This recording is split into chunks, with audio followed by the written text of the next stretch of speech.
दोस्तों, आप सभी को ये पता है कि भारत और चाइना के रिश्ते हमेशा से ही काफ़ी अच्छे नहीं रहे हैं। और अगर बात करें वर्तमान समय की, तो ये भी आप सभी को पता है कि पिछले कुछ दिनों से भारत और चाइना के बीच युद्ध की स्थिति बन चुकी है। और वहीं चाइना ने पूरी दुनिया की नाक में दम करके रखा है। वहीं बहुत से देश चाइना से बिजनेस तक करना नहीं चाहते। और आप सभी को यह मालूम होगा कि कल करीब 128 ऐप्स को भारत में बैन कर दिया गया है, जिसमें से एक पबजी भी है। लेकिन दोस्तों, आज हम पबजी की बात करने नहीं आए हैं, हम बात करने आए हैं अगर भारत और चीन में युद्ध हुआ तो क्या होगा। हेलो दोस्तों, मैं हूं विनीत और आप देख रहे हैं फैक्ट जी ट्रायंगल यूट्यूब चैनल। दोस्तों, अमेरिकी न्यूज़ वेबसाइट CNN ने अपनी एक रिपोर्ट में कहा है कि अगर युद्ध हुआ तो भारत का पलड़ा भारी रह सकता है। रिपोर्ट में दावा किया गया है कि 1962 से लेकर अब तक हालात बदल गए हैं। अब भारत की ताकत पहले से ज़्यादा बढ़ गई है। वहीं भारतीय सेना प्रमुख जनरल MM नरवणे ने यह बात कई बार कह चुके हैं कि अब भारत की सेना के पास पूरी ताकत से चीन का जवाब देने की क्षमता है। लेकिन सवाल यहाँ पे ये उठता है कि क्या वास्तव में भारत इतना ताकतवर है कि वह चीन को भी मात दे सकता है। आप सभी जानते हैं कि आधुनिक युग में कौन कितना ताकतवर है, इसका पता सिर्फ आंकड़ों से लगाया जा सकता है। तो चलिए आंकड़ों की तरफ चलते हैं, उसके बाद तो शायद आप लोग खुद ही तय कर पाएंगे कि भारत और चीन में कौन कितना ताकतवर है। लेकिन आंकड़ों की बात करने से पहले दोनों देशों की जनसंख्या की बात कर लेते हैं। जनसंख्या के हिसाब से चीन दुनिया का सबसे बड़ा देश है और इसके बाद अगर कोई आता है तो वो है अपना भारत। ऐसे में अगर इन दोनों देशों के बीच युद्ध हुआ तो ये दुनिया की 37% आबादी को युद्ध की तरफ धकेल देगा। और अगर बात करें एरिया की, तो चाइना नंबर 4 पर है और भारत दुनिया के सबसे बड़े देशों की लिस्ट में नंबर 7 पर है। और अगर वहीं बात करें डिफेंस बजट की, तो आपको बता दूं कि भारत का डिफेंस बजट 71.1 बिलियन $, है, या फिर आप ये कह सकते हैं कि 5.3 लाख करोड़, जो कि पूरी दुनिया में तीसरे नंबर पर आता है। और वहीं अगर बात करें चाइना के डिफेंस बजट की, तो चाइना का डिफेंस बजट भारत से करीब 3 गुना ज़्यादा है, जो कि 261 बिलियन $, है, जो कि करीब 19.5 लाख करोड़ रुपए होता है। तो चलिए अब चलते हैं आंकड़ों की तरफ। सबसे पहले बात करते हैं आर्मी की। ग्लोबल फायर पावर रिपोर्ट के मुताबिक साल 2020 की रैंकिंग में भारत दुनिया का चौथा ऐसा देश है जिसके पास सबसे ताकतवर सेना है। ग्लोबल फायर पावर के मुताबिक भारत के पास इस समय एक अनुमान के मुताबिक 35,44,000 मिलिट्री पर्सनल है। इसमें से 14,44,000 सक्रिय और 21 लाख रिजर्व पर्सनल है। और वहीं अगर चीन की बात करें तो ग्लोबल फायर पावर की लिस्ट में यह तीसरे नंबर पर है। चीन के पास इस समय कुल 26,93,000 मिलिट्री पर्सनल है। इसमें 21,83,000 सक्रिय और 5,10,000 रिजर्व पर्सनल है। बात करते हैं परमाणु ताकत की। दोनों देशों के पास परमाणु हथियार है। चीन 1964 यानी कि 1964 में न्यूक्लियर पावर देश बना था, जबकि 10 साल बाद यानी 1974 में भारत भी परमाणु शक्ति संपन्न देश बन गया था। और अभी कुछ हफ्ते पहले ही स्टॉकहोम इंटरनेशनल पीस की रिपोर्ट आई थी, जिसमें कहा गया कि भारत ने पिछले साल 10 नए परमाणु हथियार जोड़े हैं। चीन के पास जहां कुल 400 परमाणु हथियार हैं, वहीं भारत के पास 150 परमाणु हथियार है। लेकिन मुझे लगता है कि किसके पास कितना परमाणु हथियार है यह कोई मायने नहीं रखता, क्योंकि शायद इसका कभी उपयोग होगा ही नहीं। और अगर उपयोग हुआ तो 10 से 15 परमाणु हथियार किसी भी देश को नस्तोनाबूद करने के लिए काफ़ी है।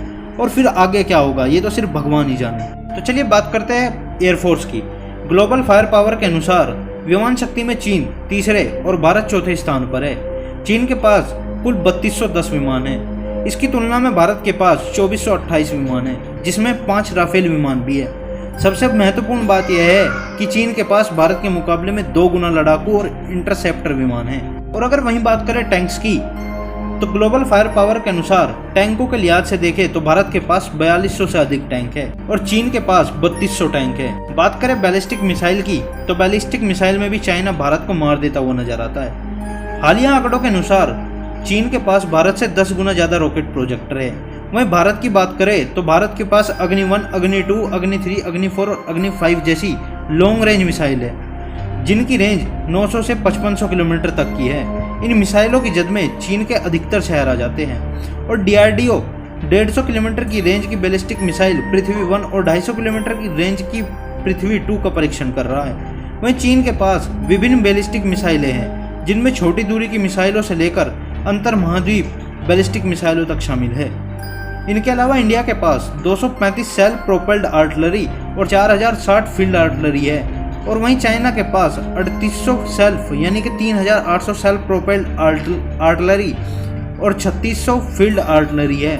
उपरोक्त आंकड़ों के विश्लेषण के बाद तो यही समझ आता है कि कुछ मामलों में भारत चीन की बराबरी पर है या थोड़ा आगे है, लेकिन कुछ मामलों में अभी भी भारत चीन से बहुत ज़्यादा पीछे है। लेकिन ये सिर्फ संख्यात्मक आंकड़े हैं और सिर्फ संख्यात्मक आंकड़ों के हिसाब से यह निश्चय कर लेना कि कौन कितना ताकतवर है बिल्कुल भी उचित नहीं होगा।